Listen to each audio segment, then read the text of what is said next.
지난 시간에 고린도후서 2장 12절로 17절 말씀을 함께 나눴는데요. 지난번 말씀 잠깐 요약을 하면 이렇습니다. 사도 바울이 그리스도의 복음을 위하여 드로아에 가게 되었습니다.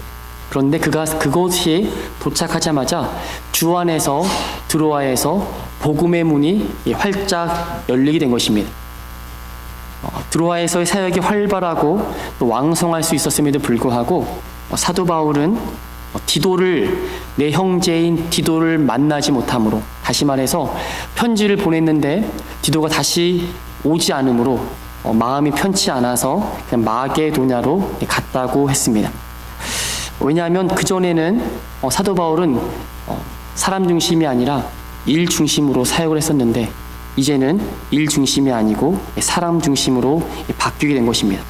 고린도후서 7장에 보게 되면 낙심한 자들을 위로하시는 하나님이 디도가 옴으로 즉 사도 바울과 함께 선교했던, 전도했던 그 팀을 위로하셨다라고 말씀합니다. 디도를 통해 보낸 그 바울의 편지가 처음에는 고린도 교회 성도들을 근심하게 했었는데 나중에 결국 구원에 이르는 회개를 이루었다는 소식을 전해 듣고 사도 바울은 너무 감사하고 위로가 넘친 것입니다. 이렇듯 복음이 사람에게 전해지면 잠깐은 근심할 수 있겠으나 하나님의 뜻대로 하는 근심이기 때문에 회개를 일으키는 능력이 되는 줄로 믿습니다. 그리고 그 밑에 보면 항상 우리를 그리스도 안에서 이기게 하시고 라는 말씀이 있었는데요. 이 본문은 고지름과 같이 우리를 항상 머리에 두고 모든 싸움에서 이기게 승리하게 하신다는 의미보다는 하나님께서 개선 행렬 가운데 우리를 끼워주시는 그런 의미라고 말씀드렸습니다. 우리는 그냥 그리스도의 그냥 전리품입니다. 그리스도는 사단을 이기시고 또 그리스도는 또 우리를 이기셔서 또 그 승리의 행렬 가운데 우리를 끼워주시는 그런 의미라고 또 말씀드렸습니다. 우리에게는 어떠한 공로도 없다는 것이지요. 그러므로 우리는 그리스도의 향기가 되어서 망하는 자에게나 하나님 앞에서나 그리스도의 향기가 된다고 저번 시간에 함께 말씀을 나눴습니다. 또한 바울은 하나님 말씀을 혼잡하게 하는, 다시 말해서 말씀을 팔아서 자신의 유익을 얻지 않는다고 말하면서 하나님께 받은 그 말씀, 하나님 앞에서나 그리스도 앞에서나 여러분에게나 동일한 그 말씀을 전한다라고 사도 바울은 말씀을 하였습니다. 그리고 나서 오늘 본문 3장에 들어갑니다. 3장 1절 보시면 갑자기 추천서 얘기를 합니다. 1절 함께 보겠습니다. 우리가 다시 자천하기를 시작하겠느냐? 우리가 어찌 어떤 사람처럼 추천서를 너희에게 붙이거나 혹은 너희에게 받거나 할 필요가 있느냐라고 말합니다. 자천하면, 자천은 스스로 추천한다는 뜻인데 자기를 소개하는 또 다른 방법일 겁니다. 그 당시 추천서는 매우 사람들에게 알려져 있는 유명한 소개 방법입니다. 지금 시대처럼 SNS나 아니면 이렇게 메시지를 바로바로 전하고 받을 수 있으면 그 사람이 누군지를 금방 알려주고 알 수가 있을 텐데 그 당시는 너무나도 먼 거리고 빨리 소식을 알 수 없기 때문에 좀 유명한 사람이나 좋은 사람이 써준 추천서를 가지고 나는 이런 사람입니다 라고 이 추천서를 가져오는 것이 굉장히 흥행했다는 것입니다. 근데 지금 바울은 누구에게 편지를 쓰고 있는 것이죠? 네, 바로 맞습니다. 고린도 교회의 성도를 향해서 편지를 쓰고 있는 겁니다. 그런데 오늘 사도 바울이 추천서 얘기를 꺼내면서 조금 마음이 아픈 일이 있습니다. 고린도 교회를 누가 개척했을까요? 고린도 아닙니다. 바로 바울이 개척했어요. 바로 바울이 고린도 교회를 세운 겁니다. 바울이 교회를 세우고 하나님의 말씀을 성도들과 함께 나누고 양육한 후에 고린도 교회를 떠난 것입니다. 그러니까 바울과 고린도 교회 성도들 사이에는 사랑과 또 신뢰가 항상 있었다는 것입니다. 이 말은 고린도 교회 성도들이 사도 바울이 누군지를 이미 알고 있었다는 것입니다. 그러니까 바울에게는 추천서가 필요할까요? 필요하지 않을까요? 전혀 필요가 없는 것입니다. 왜냐하면 모르는 사람이기 때문에 추천서 들고 온 거잖아요. 그럼에도 불구하고 바울에게 추천서를 요구하는 고린도 교회에 누군가가 있었다라는 것입니다. 고린도 교회 성도들 가운데 사도 바울이 추천서를 가지고 온 적이 없다고 말하기 시작하는 거예요. 그리고 다른 사람들이 고린도 교회에 올 때에 다 가지고 오는 추천서를 왜 사도 바울을 안 가져왔을까? 이렇게 생각한다는 것입니다. 그래서 바울에게 추천서를 요구했던 것 같아요. 그런데 이 무리 가운데 사도 바울에게 추천서도 그렇고 사도권도 그렇고 계속적으로 시비가 일어난 것입니다. 결국 사도 바울이 추천서를 써줬을까요? 안 써줬을까요? 추천서 안 썼죠. 쓰지 않겠다는 것입니다. 바울이 쓸 필요가 없는 이유는 바로 바울의 그런 추천서라든지 사도권이 사람에게 의해서 전해진 게 아니라는 것입니다. 바울이 어떻게 사도가 되었습니까? 그것은 다메섹 도상에서 예수 그리스도를 직접 만나고 그분이 이방의 사도로 내 그릇이라고 명령하셨기 때문에 사람에게 쓴 편지, 추천서가 아닌 예수님께로부터 직접 전권을 이어받은 사도이기 때문에 사람에게 그런 추천서를 받은 이유는 없다는 것입니다. 자, 2절 보십시오. 너희는 우리의 편지라 우리 마음에 썼고 무사람이 알고 읽는 바라. 너희는 누구입니까? 바로 고린도 교회 성도들을 말합니다. 사도 바울의 편지는 바로 고린도 교회의 성도라는 것입니다. 다시 한번요. 잘 들어보세요. 사도 바울의 편지는 고린도 교회의 성도라는 것입니다. 고린도 교회의 성도와 그 편지가 이꼴 등호가 성립하는 겁니다. 쉽게 말하면 바울이 쓴 편지가 바로 고린도 교회의 성도라는 겁니다. 네, 이해가 되시죠? 고린도 교회에 보낸 고린도 전서, 고린도 후서 편지를 말하는 것이 아니고 고린도 교회 성도 자체가 바울이 쓴 편지라고 말하고 있는 겁니다. 고린도 교회 성도가 바로 사도 바울의 추천서라고 말씀하는 것입니다. 왜냐하면 성도가 바로 편지이기 때문입니다. 얼마나 놀라운 이런 표현입니까? 고린도 교회 성도들을 보면 누가 생각나는 것일까요? 바로 말씀으로 양육한 사도 바울이 생각나게 되는 것입니다. 무엇을 가르쳤느냐가 고린도 교회 성도에게 나타나기 때문입니다.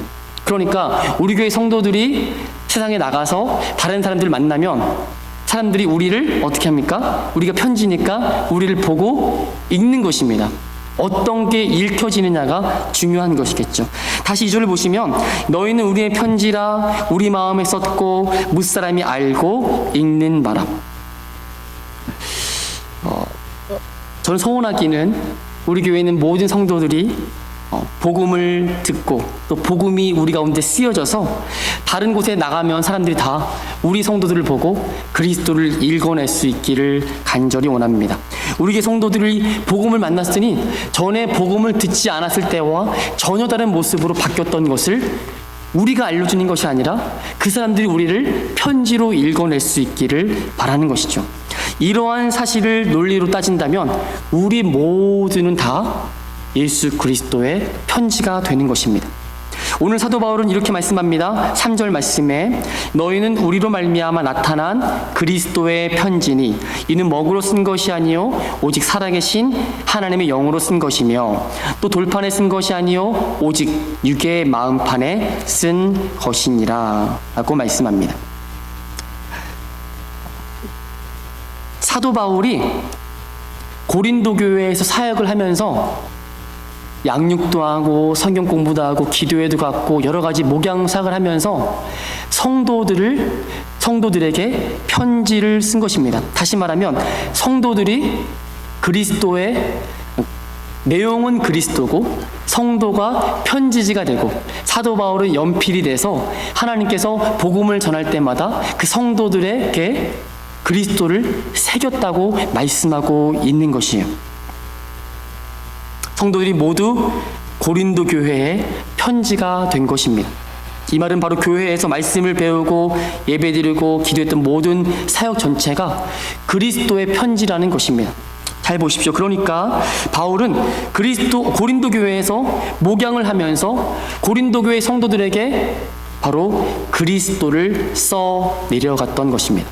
저와 여러분도 지금까지 신앙생활을 해오면서 누가 말씀을 전했던 성경을 듣고 그것을 은혜 받았다면 여러분은 지금 여러분 안에 그리스도가 편지로 쓰여져 있는 것입니다. 이와 같이 우리 동부장로교회도 말씀을 배우고 기도하면서 우리 마음판에 그리스도가 온전히 새겨져 있기를 원합니다. 앞뒤 자원 보세요. 정말 그리스도가 새겨져 있는지 마음판에 그리스도께서 진심으로 새겨져 있는 것을 보기를 원합니다. 누가 뭐라 그래도 그리스도의 복음을 받은 사람이라면 저와 여러분은 그리스도의 편지인 줄로 믿습니다. 그러므로 사도 바울은요, 고린도 교회 성도들에게 목양을 하면서 편지를 쓴 겁니다. 그 편지의 내용은 바로 그리스도란 사실을 잊으시면 안 됩니다.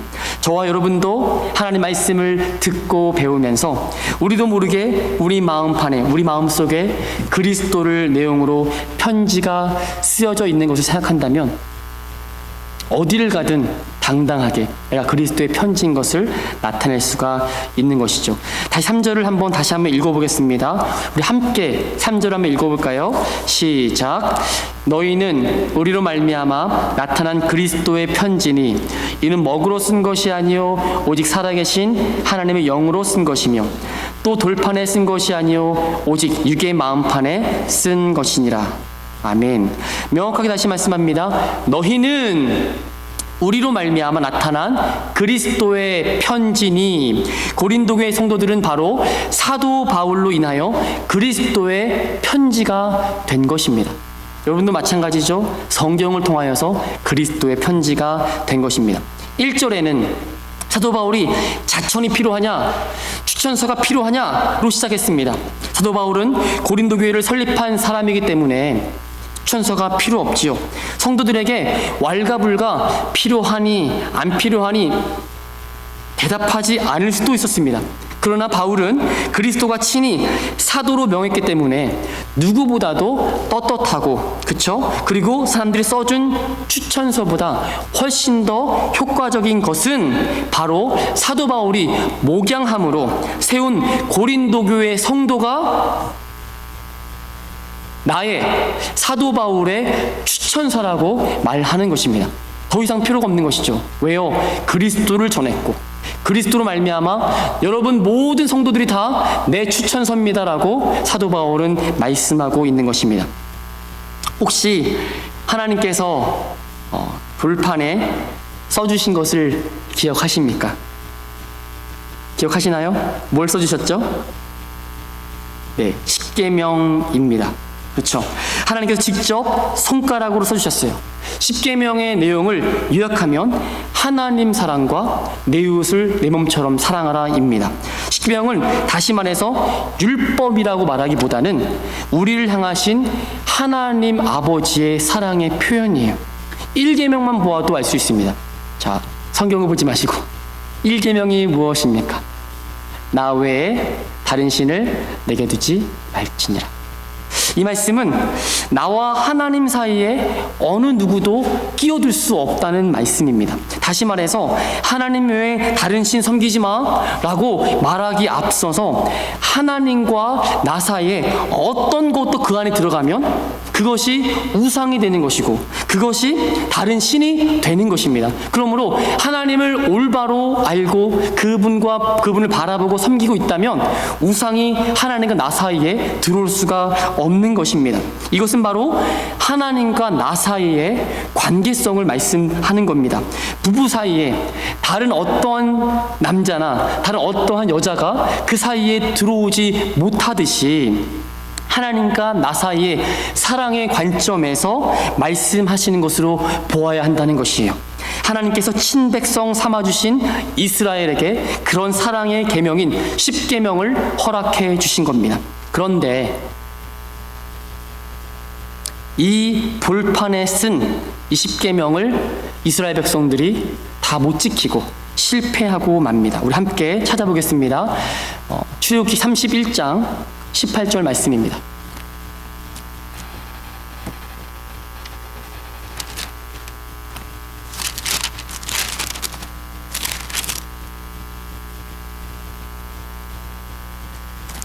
출애굽기 31장 18절 말씀 함께 보세요.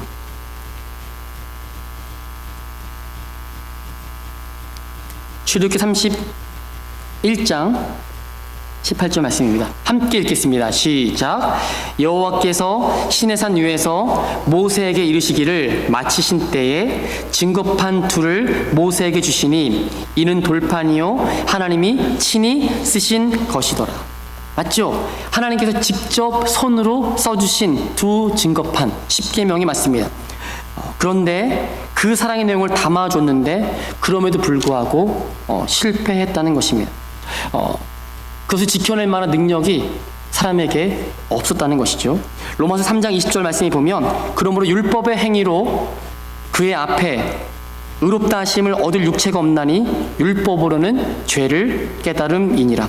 로마서 7장 13절 말씀에 보면 그런즉 선한 것이 내게 사망이 되었느냐 그럴 수 없느니라. 오직 죄가 죄로 드러나기 위하여 선한 그것으로 말미암아 나를 죽게 만들었으니 이는 계명으로 말미암아 죄로 심히 죄되게 하려 함이라.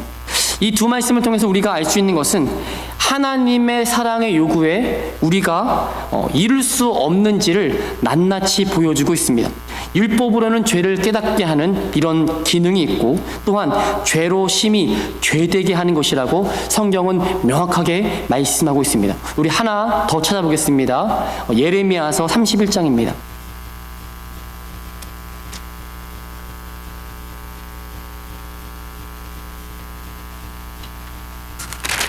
31장 31절로 33절입니다.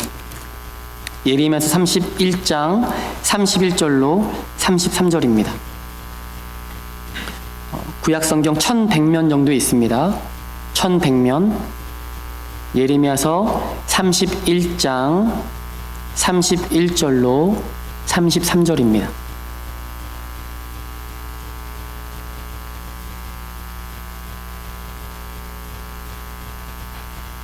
예레미야서 31장 31절로 33절 우리 함께 읽어보겠습니다. 시작. 여호와의 말씀이니라. 보라 날이 이르리니 내가 이스라엘 집과 유다 집에 새 언약을 맺으리라. 이 언약은 내가 그들의 조상들의 손을 잡고 애굽 땅에서 인도하여 내던 날에 맺은 것과 같지 아니할 것은 내가 그들의 남편이 되었어도 그들이 내 언약을 깨뜨렸음이라. 여호와의 말씀이니라.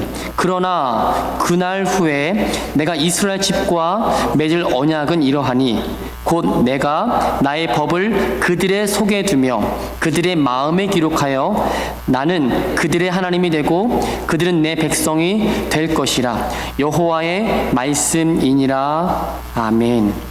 아까 출애굽한 후에 시내산에서 받은 하나님이 손수 써주신 그 두 개의 증거판 십계명을 깨지고 맙니다. 백성들이 죄를 범하고 언약을 지키지 않게 되었던 것입니다. 그러나 하나님은 포기하지 아니하시고 옛 언약은 파기되었어도 새 언약으로 다시금 함께 하신다라고 말씀합니다. 하나님은 그 언약을 반드시 이루시는 분이세요. 이제 그날에 새 언약을 이루신다고 말씀합니다. 전에는 32절에 보시게 되면 중간에 내가 그들의 남편이 되었어도 그들이 내 언약을 깨뜨렸음이라. 하나님이 우리의 남편이 되셨다면 우리는 하나님의 신부로 있었는데 그런 결혼 관계로 있었음에도 불구하고 그 옛 언약이 깨지게 되었다는 것입니다. 이스라엘이 죄를 범하고 하나님을 떠나 다른 신에게 눈을 돌렸기 때문입니다. 신랑과 신부로서 깨진 언약이었는데 주님은 어떠한 방법을 제시하십니까? 33절 말씀에 그러나 그날 후에 내가 이스라엘 집과 맺을 언약은 이러하니 곧 내가 나의 법을 그들의 속에 두며 그들의 마음에 기록하여 나는 그들의 하나님이 되고 그들은 내 백성이 될 것이라. 여호와의 말씀이니라. 내가 나의 법을 어디 둔다 말씀하십니까? 하나님 백성의 속, 지울 수 없고 깨뜨릴 수 없는 우리의 마음 속에 두신다고 말씀하시며, 그래서 언약을 이루시고 내가 그들의 하나님이 되고 저들은 내 백성이 된다고 말씀하십니다. 이 말씀은 우리를 향한 하나님의 지고지신하신 사랑의 표현이죠. 끝까지 포기하지 않으시고 반드시 하나님의 언약을 이루시고 마는 하나님의 강한 의지를 우리에게 보여주고 계십니다. 다시 본문으로 돌아갑니다. 고린도후서 3장 3절입니다.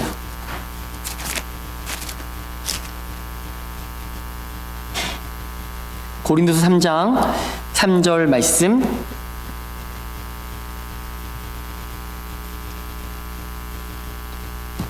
다시 한번 제가 읽어드릴게요. 너희는 우리로 말미암아 나타난 그리스도의 편지니 이는 먹으로 쓴 것이 아니요 오직 살아계신 하나님의 영으로 쓴 것이며 또 돌판에 쓴 것이 아니요 오직 육의 마음판에 쓴 것이라. 구약의 약속들이 깨졌습니다. 하나님은 결국 새 언약을 약속하시고 내 안에 내 속에 하나님의 영으로 함께 하시며 그 약속을 반드시 이루시고 성취하시겠다라고 말씀합니다. 우리의 수준과 형편을 보면 우리는 때론 사악하고 연약하다 할지라도 우리가 예수님을 구주와 그리스도로 믿는다면 성령님이 친히 우리 가운데 보증으로 오시고 우리를 떠나지 아니하시고 우리와 함께 하셔서 하나님의 백성 될 때까지, 그 주님이 이 땅에 다시 오실 때까지 우리를 떠나지 아니하시고 하나님의 놀라운 약속을 이루시는 줄로 믿습니다. 하나님은 이기시는 분이세요. 사람과 겨루어지시지 않으십니다. 하나님은 우리 속에 계시면서 하나님의 뜻을 반드시 이루시는데, 문제는 우리의 고집과 아집과 이것들로 인해서 내 자신이 부인되지 못하고 십자가 지지 못하는, 즉 나는 이미 십자가에 죽었습니다라고 하는 그 고백을 주님은 반드시 받아내신다는 것이에요. 그래서 주님 오실 그날까지 주의 말씀에 순종하고 하나님의 백성으로, 또한 주님 오실 그 신랑 되신 예수 그리스도 오실 때까지 거룩한 신부로 살 수 있도록 우리와 함께 하시는 줄로 믿습니다. 마지막 4절과 5절입니다. 우리가 그리스도로 말미암아 하나님을 향하여 이 같은 확신이 있으니 우리가 무슨 일이든지 우리에게서 난 것 같이 스스로 만족할 것이 아니니 우리의 만족은 오직 하나님으로부터 나느니라. 사도 바울은 하나님 향하여 하나 확신이 있다는 것입니다. 무슨 일이든지 내게서 난 것으로 하지 않는다는 것이에요. 하나님으로부터 온 것, 하나님이 공급해 주신 힘과 능력 가지고 이 일을 한다는 것입니다. 그러므로 말미암아 내가 한 일 가지고 내가 만족하지 않고 오직 하나님 한 분만으로 만족할 수 있다고 그렇게 고백하는 것입니다. 다윗의 시편 23편 1절 보면 여호와는 나의 목자시니 내게 부족함이 없으리로다. 이 고백 너무 잘 아시죠? 다윗에게 있어서 모든 것을 채워주시고 공급하셨기 때문에 내게 부족함이 없습니다라고 고백한 것은 아닙니다. 여호와 하나님 그분만이 내 삶의 전부가 되시고 또한 부족함 전부가 되시기 때문에 부족함이 없다라고 고백하는 것이잖아요. 다시 말해서 채워져서 만족한다는 것이 아닙니다. 왜냐하면 채워주시는 것을 보고 만족한다는 것은 조금 채워지고 덜 채워주면 만족하지 않는다는 말이잖아요. 다시 좀 더 쉽게 설명하면 하나님께서 우리에게 주시는 선물로 인해서 우리가 만족하는 인생이 아니라 선물을 주시는 그 하나님을 우리가 바라보았을 때 우리에게 만족함이 있어야 한다는 것입니다.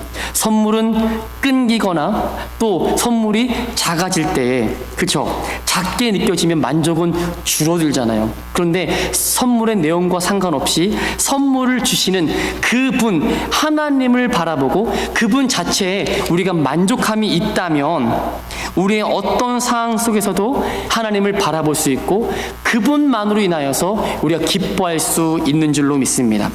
저 여러분 가운데 예수 그리스도만이 우리 삶의 전부가 되십니까? 우리 삶의 진짜 만족이 되십니까? 세상에 줄 수 없는 그 기쁨, 저 여러분 가운데 항상 있기를 주 이름으로 축원드립니다. 기도하겠습니다. 하나님 은혜 감사드립니다.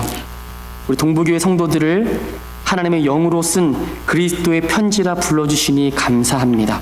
더 이상 실패 없는 하나님의 사랑과 은혜로 우리를 진리 가운데로 인도해 주시기를 간절히 원합니다. 이 세상을 교회로 살아가는 우리 성도들이 그리스도를 나타내고 세상 사람들이 우리를 그리스도인으로 읽어낼 수 있도록 붙들어 주시기를 원합니다. 새 언약을 그리스도 안에서 이루시고 오직 그리스도만이 우리 삶의 주인 되시기를 간절히 원합니다. 오직 하나님만이 우리 삶의 만족됨에 감사드립니다.